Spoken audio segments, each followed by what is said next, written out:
Have you ever wondered if your money is really safe sitting in the bank? You work hard, you save diligently, and you trust that the bank is protecting your future. But here's the uncomfortable truth. Banks protect your money from theft, but they do not protect it from inflation. Every single day, the dollars sitting in your account are quietly losing value. And the worst part? Most people never notice until it's too late. Think about this. Inflation in the United States has averaged around 2 to 3% annually over the past decade, with spikes much higher in recent years. That means if you left $10,000 untouched in a savings account, in just 10 years, its purchasing power could shrink by thousands. So here's the question. If banks are not the safest place for wealth, then where do the rich put their money? Charlie Munger, the legendary investor and partner of Warren Buffett, believed that wealthy people think differently about money. They do not rely on banks to protect their wealth. Instead, they use assets that grow, compound, and shield them from inflation. And today, we're going to break down the 5 assets rich people use instead of banks and how you can start thinking like them. Pause for a moment and ask yourself, if the rich are avoiding banks, what do they know that you don't? Stay with me, because the answer might change the way you handle money forever. So let's start with the first asset the wealthy rely on instead of banks: stocks. Now, before you roll your eyes and think, I already know about stocks, let me ask you this. Do you actually treat stocks as ownership, or do you treat them like lottery tickets? Because that difference is exactly why the rich keep getting richer. When you buy a stock, you are not just buying a piece of paper or a ticker symbol. You are buying ownership in a real company. And here's the secret the wealthy understand. Companies grow. They innovate. They expand. And when they do, the value of your ownership grows with them. That is why stocks have historically outperformed savings accounts by a massive margin. Over the past century, the average annual return of the S&P 500 has been around 10%. Compare that to the 1% or less you get from a savings account. Which one do you think builds wealth faster? Here's a curiosity question. If you had invested just $1,000 in the S&P 500 30 years ago, how much would it be worth today? The answer might shock you. It would be worth over $20,000. That is the power of compounding.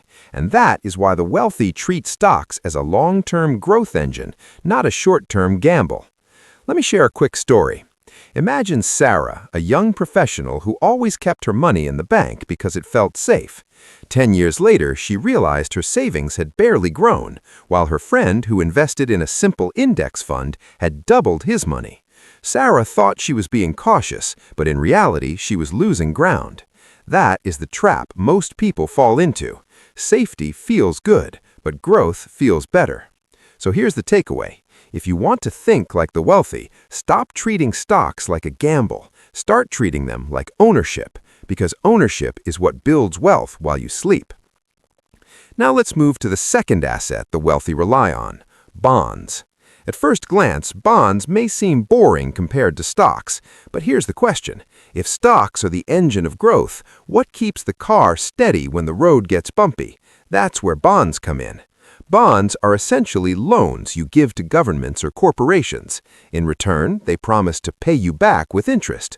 And while the returns are not as high as stocks, bonds provide something equally valuable: stability.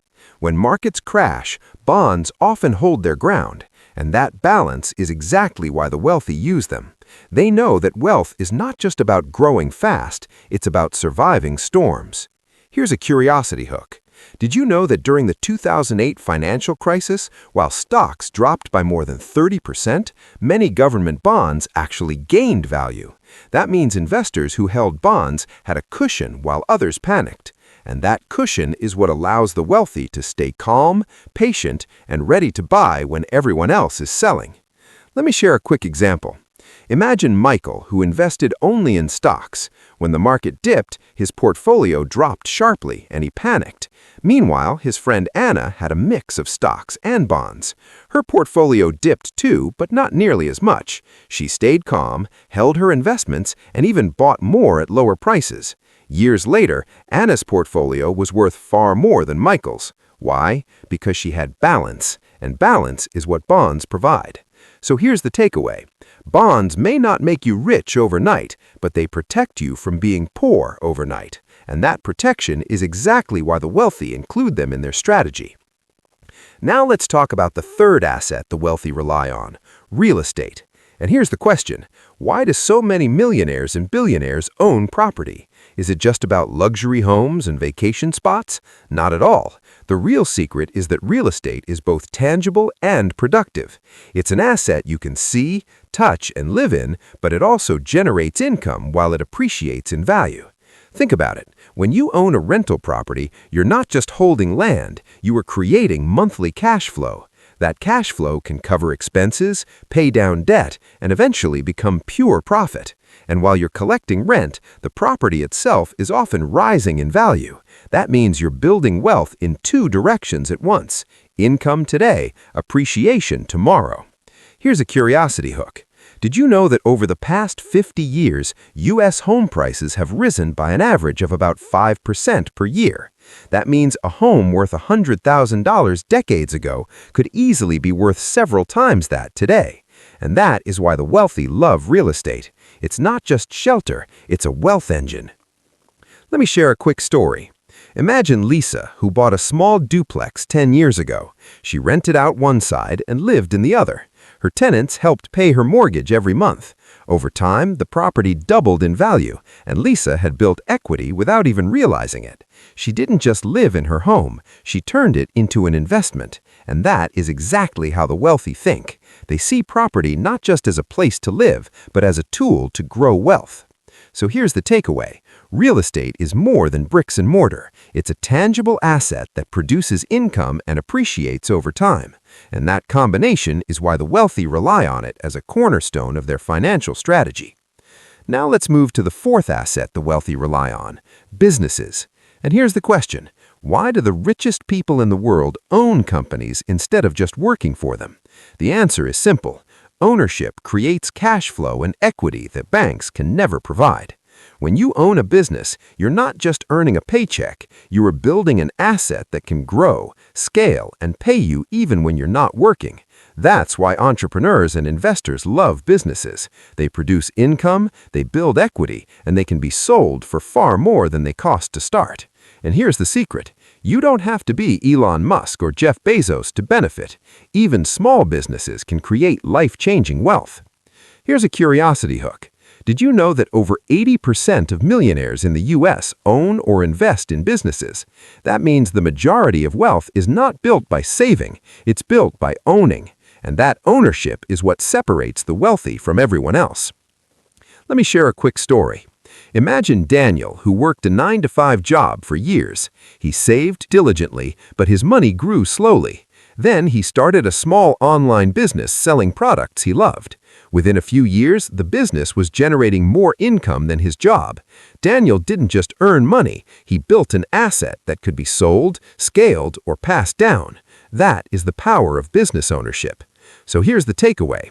Banks keep your money safe, but businesses make your money grow. And if you want to think like the wealthy, you need to stop relying only on savings and start building assets that grow while you sleep.